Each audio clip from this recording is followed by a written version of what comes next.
ఈ వాక్యాన్ని వీక్షిస్తున్న సహోదరి సహోదరులందరికీ క్రీస్తు పేరట వందనములు. ఈరోజు వాక్యం ద్వారా దేవుడు మనతో చెప్తున్న మాట: యోగ్యురాలు తన పెనిమిటికి కిరీటము, సిగ్గు తెచ్చినది వాని ఎముకలకు కుళ్ళు. సామెతల గ్రంథము 12వ అధ్యాయం 4వ వచనము. భార్యాభర్తల బంధాన్ని అర్థం చేసుకునే సామర్థ్యం ఈ ప్రపంచంలో ఎవరికీ లేదనే చెప్పాలి. కొట్టుకున్నంతసేపు ఉండదు కలిసిపోవడం, కానీ మీరు పెట్టుకునే గొడవలు, మాట్లాడే మాటల యొక్క ప్రభావం పిల్లలపై పడకుండా ఉండాలి. తండ్రి పని చేయడానికి వెళ్ళి రోజంతా బయట ఉండి వస్తాడు, కానీ తల్లి ఇంట్లోనే ఉంటుంది. ఉద్యోగాల కోసం బయటకు వెళ్ళే స్త్రీల గురించి మాట్లాడడం లేదు.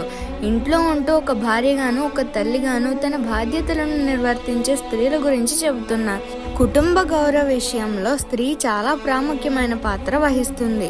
పురుషుడు తప్పు చేస్తే లోకం వేలెత్తి చూపిస్తుందో లేదో తెలియదు, కానీ స్త్రీ తప్పు చేస్తే మాత్రం ఖచ్చితంగా నిందిస్తుంది.